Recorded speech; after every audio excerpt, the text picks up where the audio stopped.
చార్మినార్లో జరిగిన అగ్ని ప్రమాదం ఘటన నుంచి బట్టి విక్రమార్క మాట్లాడుతున్నారు. లైవ్ ద్వారా చూద్దాం.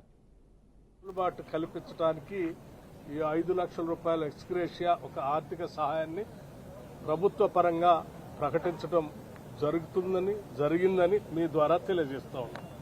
ముఖ్యమంత్రి గారు ప్రత్యేకంగా కేబినెట్ సహచరులందరితో మాట్లాడి 5 లక్షల రూపాయలు ఎక్స్గ్రేషియాని ప్రకటించమని వారు స్పష్టంగా చెప్పినటువంటి సమాచారాన్ని మీ ద్వారా తెలియజేస్తా ఉన్నాం. అలాగే సంఘటన జరిగిన మరుక్షణం నుంచే అటు ఫైర్ డిపార్ట్మెంట్ వారితో కానీ లేకపోతే ఇతర సిటీ పోలీస్ కమిషనర్ వారితో కానీ మున్సిపాలిటీ వాళ్ళతో కానీ రెవెన్యూ డిపార్ట్మెంట్తో కానీ హెల్త్ డిపార్ట్మెంట్తో కానీ నిత్యం మానిటరింగ్ చేస్తూ ఆ కుటుంబ సభ్యులతో కూడా ఫోన్లో ముఖ్యమంత్రి గారు పర్సనల్గా మాట్లాడటం జరిగింది.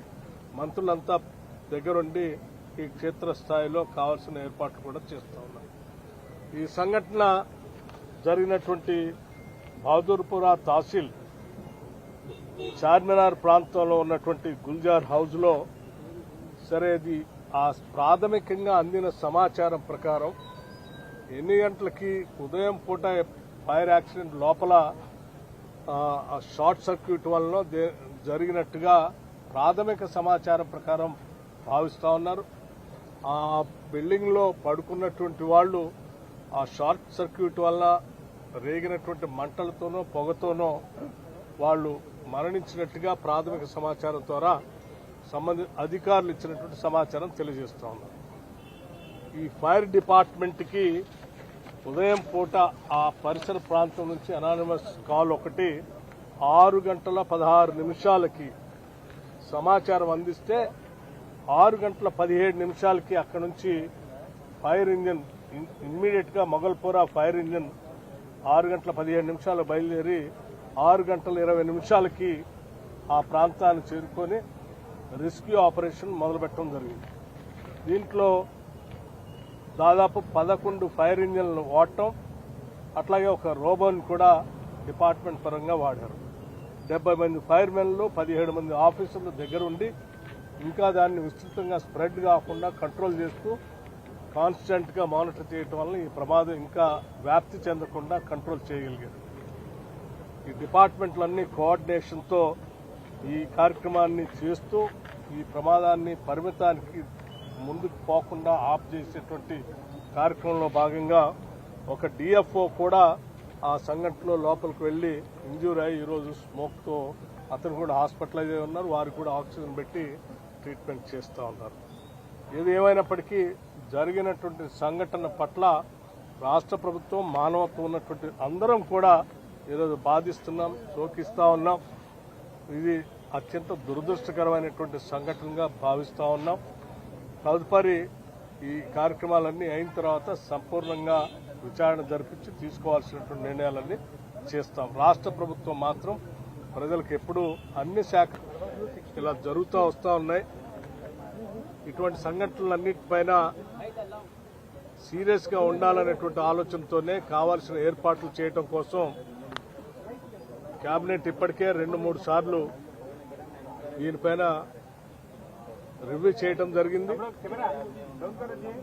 ముఖ్యమంత్రి గారు ఈ సంఘటన జరిగినటువంటి విషయం తెలిసిన మరుక్షణం నుంచే అందరి మంత్రులతో మాట్లాడుతూ, సంబంధిత అధికారులతో మాట్లాడుతూ, ఆసుపత్రులతో మాట్లాడుతూ కావాల్సినటువంటి నివారణ చర్యల కోసం, తీసుకోవాల్సినటువంటి చర్యల కోసం కాన్స్టాంట్ గా మానిటర్ చేస్తా ఉన్నారు.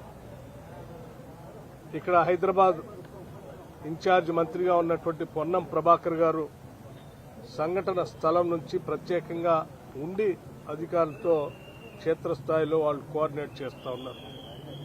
వైద్య ఆరోగ్య శాఖ మార్చులు శ్రీ దామోదర్ రాజనరసింహ గారు ఉదయం నుంచి ఇక్కడే హాస్పిటల్లో ఉండి క్షతగాత్రులకు జరిగినటువంటి సంఘటనపై విచారం వ్యక్తపరుస్తూనే వాళ్ళకు కావాల్సినటువంటి అన్ని కూడా దగ్గరుండి పర్యవేక్షణ చేస్తూ ఏర్పాటు చూస్తూ ఉన్నారు. అట్లాగే ముఖ్యమంత్రి గారు నాకు ప్రత్యేకంగా ఫోన్ చేసి సంఘటన స్థలానికి హాస్పిటల్కి వెళ్లి జరిగినటువంటి సంఘటన పైన తీవ్రమైనటువంటి విచారాన్ని రాష్ట్ర ప్రభుత్వం నుంచి వ్యక్తపరచడమే కాకుండా చనిపోయినటువంటి దురదృష్టవశాత్తు చనిపోయినటువంటి కుటుంబ సభ్యులకు సంబంధించి రాష్ట్ర ప్రభుత్వం తరఫు నుంచి ప్రగాఢమైనటువంటి సానుభూతిని సంతాపాన్ని తెలియజేయటమే కాకుండా చనిపోయినటువంటి వ్యక్తులకు సంబంధించి రాష్ట్ర ప్రభుత్వం నుంచి ఒక్కొక్క మనిషికి సంబంధించి 5 లక్షల రూపాయల వరకు ఎక్స్గ్రేషియా కూడా ప్రకటించడానికి రాష్ట్ర ప్రభుత్వం నిర్ణయం చేసింది. సరే, వారి జీవితాలలో తిరిగి తీసుకొని రాలేం, కానీ సాధ్యమైనంత వరకు ఆ కుటుంబానికి ఎంతో కొంత వెసులుబాటు కల్పించడానికి ఈ 5 లక్షల రూపాయల ఎక్స్గ్రేషియా ఒక ఆర్థిక సహాయాన్ని ప్రభుత్వ పరంగా ప్రకటించడం జరిగిందని మీ ద్వారా తెలియజేస్తా ఉన్నాం. ముఖ్యమంత్రి గారు ప్రత్యేకంగా కేబినెట్ సహచరులందరితో మాట్లాడి 5 లక్షల రూపాయలు ఎక్స్గ్రేషియాని ప్రకటించమని వారు స్పష్టంగా చెప్పినటువంటి సమాచారాన్ని మీ ద్వారా తెలియజేస్తా ఉన్నాం. అలాగే సంఘటన జరిగిన మరుక్షణం నుంచే అటు ఫైర్ డిపార్ట్మెంట్ వారితో కానీ లేకపోతే ఇతర సిటీ పోలీస్ కమిషనర్ వారితో కానీ మున్సిపాలిటీ వాళ్ళతో కానీ రెవెన్యూ డిపార్ట్మెంట్తో కానీ హెల్త్ డిపార్ట్మెంట్తో కానీ నిత్యం మానిటరింగ్ చేస్తూ ఆ కుటుంబ సభ్యులతో కూడా ఫోన్లో ముఖ్యమంత్రి గారు పర్సనల్గా మాట్లాడటం జరిగింది. మంత్రులంతా దగ్గరుండి ఈ క్షేత్రస్థాయిలో కావాల్సిన ఏర్పాట్లు కూడా చేస్తూ ఉన్నారు. ఈ సంఘటన జరిగినటువంటి బహదూర్పురా తహసీల్ చార్మినార్ ప్రాంతంలో ఉన్నటువంటి గుల్జార్ హౌస్ లో సరే, అది ఆ ప్రాథమికంగా అందిన సమాచారం ప్రకారం ఎన్ని గంటలకి ఉదయం పూట ఫైర్ యాక్సిడెంట్ లోపల షార్ట్ సర్క్యూట్ వల్ల జరిగినట్టుగా ప్రాథమిక సమాచారం ప్రకారం భావిస్తా ఉన్నారు. ఆ బిల్డింగ్ లో పడుకున్నటువంటి వాళ్ళు ఆ షార్ట్ సర్క్యూట్ వల్ల రేగినటువంటి మంటలతోనో పొగతోనో వాళ్ళు మరణించినట్టుగా ప్రాథమిక సమాచారం ద్వారా సంబంధిత అధికారులు ఇచ్చినటువంటి సమాచారం తెలియజేస్తా ఉన్నారు.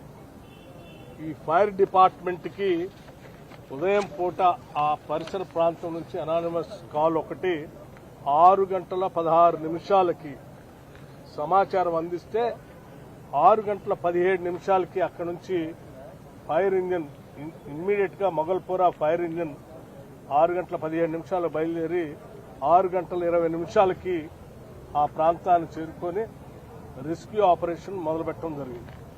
దీంట్లో దాదాపు 11 ఫైర్ ఇంజిన్లు వాడటం, అట్లాగే ఒక రోబోని కూడా డిపార్ట్మెంట్ పరంగా వాడారు.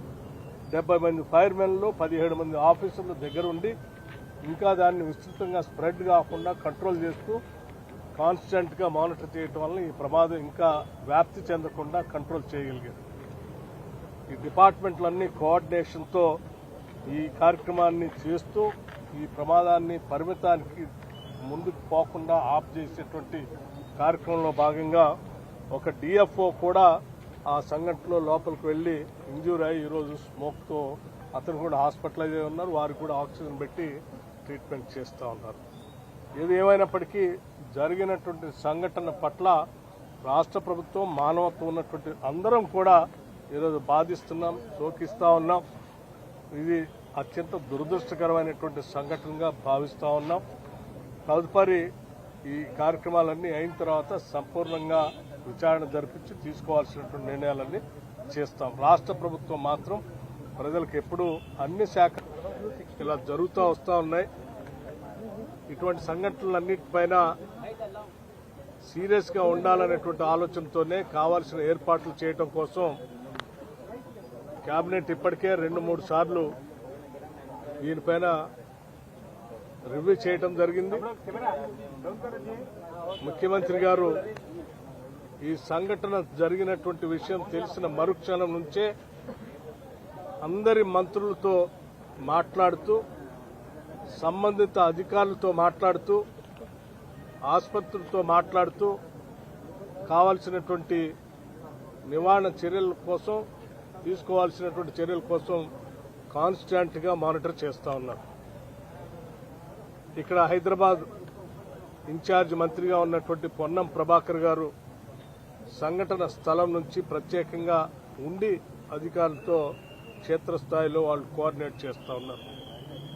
వైద్య ఆరోగ్య శాఖ మార్చులు శ్రీ దామోదర్ రాజనరసింహ గారు ఉదయం నుంచి ఇక్కడే హాస్పిటల్లో ఉండి క్షతగాత్రులకు జరిగినటువంటి సంఘటనపైన విచారం వ్యక్తపరుస్తూనే వాళ్ళకు కావాల్సినటువంటి అన్ని కూడా దగ్గరుండి పర్యవేక్షణ చేస్తూ ఏర్పాటు చూస్తూ ఉన్నారు. అట్లాగే ముఖ్యమంత్రి గారు నాకు ప్రత్యేకంగా ఫోన్ చేసి సంఘటన స్థలానికి హాస్పిటల్కి వెళ్లి జరిగినటువంటి సంఘటన పైన తీవ్రమైనటువంటి విచారాన్ని